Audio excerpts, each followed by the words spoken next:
Naitwa Aberi Ezekieli Zablon, ni mkazi wa Nyegezi.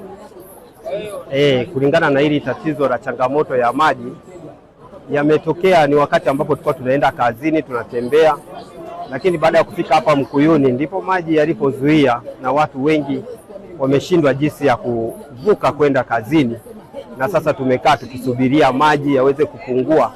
Lakini pia tunashauri serikali iweze kuona kwamba ni jinsi gani itengeneze miundombinu ikiwemo mito ambayo itakuwa inatiririsha maji kwa uzuri, ili barabara iweze kuwa safi kwa ajili ya watu kuwahi makazini mwao.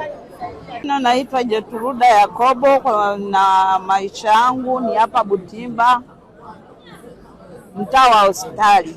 Hali ya leo kwa kweli imetuasiri sana sana, kwa maana tulikuwa na zana zetu zote zimeondoka.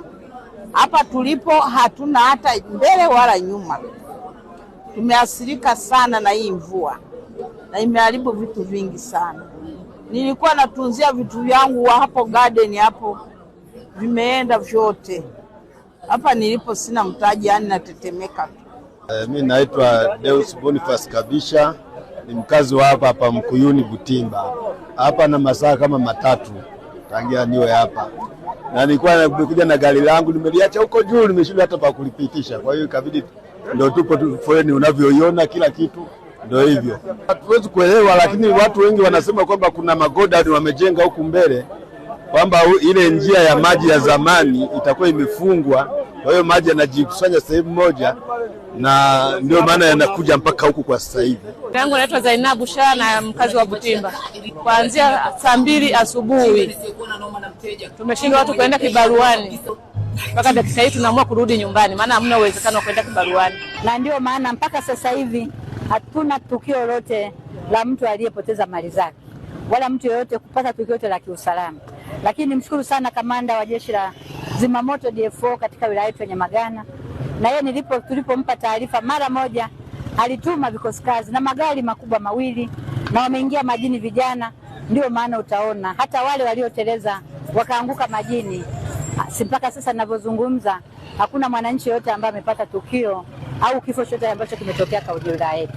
Ombi langu kwa wananchi wa wilaya yangu ya Nyamagana na hata wanaonisikiliza katika maeneo mbalimbali, wao wanafuatilia pia utabiri wa hali ya hewa. Tunapotangaziwa kwamba mvua zitakuwa nyingi, wananchi wanaokaa mabondeni tuwe tunajiondoa mapema, kwa sababu hata leo isingekuwa ni weledi wa jeshi la polisi, isingekuwa ni weledi wa jeshi la zimamoto, isingekuwa ni utayari wa mimi mkuu wao wa wilaya chini ya uongozi wa mkuu wetu wa mkoa wa Mwanza, ambaye yeye ndiye anatoa maelekezo yote, pengine tulikuwa tunaongea mengine. Kwa sababu kuna baadhi ya vijana tena wadogo wako shuleni walishindwa kabisa kuondoka ndani kwa sababu maji yalikuja kwa ghafla. Lakini kule kwenye baadhi ya wananchi mazingira karibu nyumba 30 zilizingirwa na maji. Kwa hiyo kama isingekuwa ni weledi wa vyombo vyetu vya usalama, hapa pengine tungepata majanga makubwa kuliko tuliyoyapata leo. Kwa hiyo nitumie fursa hii kuwaomba wanaposikia kuna hatari ya mvua nyingi kunyesha, wale wananchi wanaokaa katika mazingira hatarishi, naomba wao wanaondoka wanakwenda kujisalimisha katika yale maeneo mengine ambayo ni salama. Lakini pia wanapoambiwa eneo hili limejaa maji usiende, nadhani nyewe hapa waandishi wa habari mmekuja mapema, kazi iliyokuwa nayo ni kuwazuia wananchi kwenda kwenye yale maji yaliyokuwa yanatembea kwa mazingira magumu sana. Lakini ulikuwa unaona namna ambavyo hata wananchi yuko tayari kwenda kujaribu jambo ambalo ni baya sana.